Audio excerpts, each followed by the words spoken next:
I want to go back. You mentioned the Black Equity Collective as Mhm. well as part of really an example along with AIM of your broader approach to racial justice and shifting power in a racial context. So say more about the Black Equity Collective and what it is and how you view that as a really important vehicle for shifting power. Absolutely. So I'll say this about the Black Equity Collective. One is that it was really the idea of Black leaders. And so I always want to name that because, again, I serve as the founder and chief architect, and my role has really been to animate their vision and to give their vision voice and agency. But the vision for the Black Equity Collective actually came from 15 Black nonprofit organizational leaders who really felt and we're really feeling the data, right? Because the data bears out, going back to 2002, that Black-led organizations are structurally and systemically underfunded in philanthropy.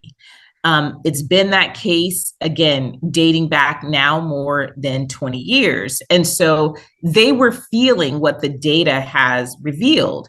And so, from their perspective, they wanted an entity that would really call attention to the need to invest in their long-term sustainability. Because what had been happening is not only were they being the least funded, amongst all organization types. But when they were funded, their funding was mostly project specific, very little investment in their own organizational health and development. And it was always just to do more work, just to produce more, produce more, produce more. No time for rest, no time for reflection, no time to really build an institution. And they wanted to call attention to that. And so their vision for the Black Equity Collective was to create an organization that would be invested in their long-term health and sustainability. So that is the mission of the Black Equity Collective, is to join funders and communities to strengthen the long-term sustainability of Black-led organizations, to really intervene on what has been a real crisis of funding in terms of philanthropic dollars being directed toward Black-led organizations who are not only our community first responders, but who are always expected to be on the front lines of any sort of social justice crisis. We look to Black folks to really organize and be a voice of moral consciousness. So it's not only unfair, it's also, quite frankly, anti-Black to expect Black folks to play that role over and over and over again without the sufficient resources to be able to do that well, to play that role well. And so the Black Equity Collective is really trying to shift the paradigm between the ways in which Black-led organizations and funders actually work together. It's mostly about a lack of relationship.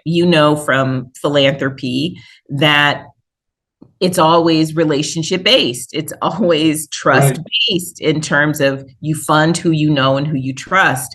And so the Black Equity Collective is trying to close that relationship gap, which will then close, hopefully, the funding gap. And we've already started to see some very early signs of success. And so what that means for us is that the Black Equity Collective is really investing in the long-term health, not just by introducing Black-led organizations to funders, but by organizing philanthropic dollars. So we have a pooled fund. Those pooled fund dollars are then deployed to Black-led organizations specifically to build their organizational infrastructure and institutional capacity. And we tie those dollars to deep technical assistance and deep coaching and peer learning so that they have a partner in their journey. We don't just give them money and say, good luck with that. Or we don't just give them training and say, figure out how to fund that. We give them both.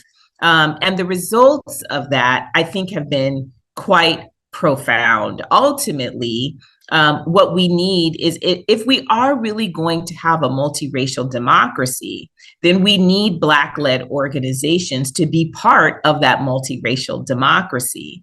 And so the role of power building that we play in the Black Equity Collective is building organizational power. Yeah. We want to build organizational power so that they have the tools and the infrastructure to really drive social justice change.